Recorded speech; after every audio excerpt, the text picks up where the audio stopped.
ഒരു നല്ല മനുഷ്യനാണ് മരണപ്പെടുന്നതെങ്കിൽ സ്വർഗത്തിൽ നിന്നുള്ള കഫൻപുടയാണ് കൊണ്ടുവരുന്നത്. മലക്കുൽ മൗത്തിൻ്റെ കയ്യിൽ സ്വർഗത്തിൽ നിന്ന് ഒരു പുടവ ഉണ്ടാവുന്നത് ഈ ആത്മാവിനെ കൊണ്ടുപോവാൻ സ്വർഗത്തിൽ നിന്നാണ് പുടവ കൊണ്ടുവരുന്നത്. സ്വർഗത്തിൽ നിന്നുള്ള സുഗന്ധവും അതിൽ പുരട്ടിയിട്ടുണ്ടാകുന്നതാണ്. പിന്നെ അതിൻ്റെ റൈഹാനെ കുറിച്ച് പറയണോ? അവ മരിക്കുന്ന ആളുടെ അവസ്ഥ ആലോചിച്ച് നോക്കൂ. അല്ലാഹു സുബ്ഹാനഹു വ തആല നാം ഏവരെയും ആ മുഖറബീങ്ങളിൽ ഉൾപ്പെടുത്തി അനുഗ്രഹിക്കുമാറാകട്ടെ.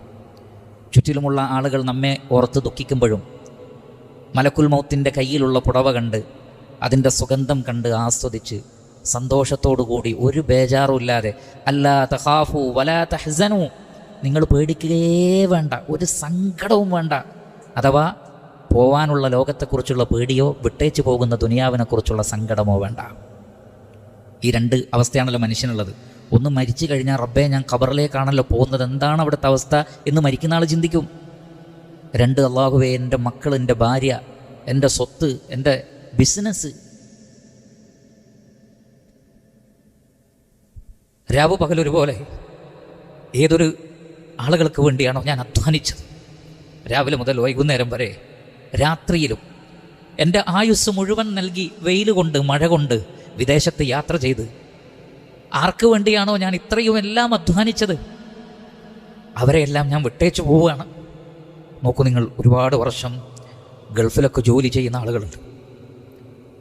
20, 30, 40 വർഷം ഒരു വീടൊന്നും ആയിട്ടുണ്ടാവില്ല.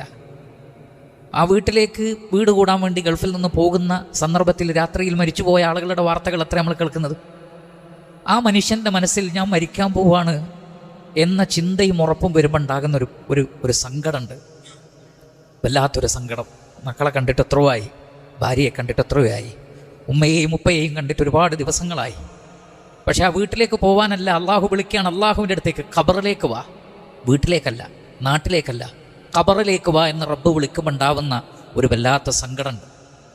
പക്ഷേ അൽഹംദുലില്ലാഹ്, മലക്കുകൾ നല്ല മനുഷ്യരായിക്കൊണ്ടാണ് മരിക്കുന്നതെങ്കിൽ അതൊന്നും ഒരു സങ്കടമല്ല, അതൊന്നും ഒരു വിഷമമേ അല്ല. അല്ലാ തഖാഫൂ, ഒരു പേടിയും വേണ്ട, വലാ തഹ്സനു, ഒരു നിലക്കും സങ്കടപ്പെടണ്ട, ഒരു വിഷമവും വേണ്ട. വഅബ്ശിറൂ ബിൽ ജന്നത്തി ലത്തി കുൻതും തുഅദൂൻ, അല്ലാഹു നിങ്ങൾക്ക് വാഗ്ദത്തം ചെയ്ത സ്വർഗം കൊണ്ട് സന്തോഷിച്ചോളൂ.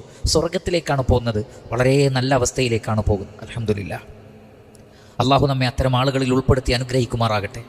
അതുകൊണ്ട് ആ സ്വർഗത്തിൽ നിന്നുള്ള പുടവയിലും സ്വർഗത്തിൻ്റെ സുഗന്ധത്തിലേക്കും ആ ആത്മാവിനെ വെച്ചു കൊടുക്കുന്നതാണ്. കൂജയിൽ നിന്ന് വെള്ളം ഒഴുകുന്നത് പോലെയാണ് ആത്മാവ് പുറത്തേക്ക് വരിക എന്നാണ്. എന്ന് പറഞ്ഞാൽ ഒരു ബുദ്ധിമുട്ടില്ലാത്ത ഈസിയായ മരണം അല്ലാഹു നമുക്കത് പ്രദാനം ചെയ്യട്ടെ.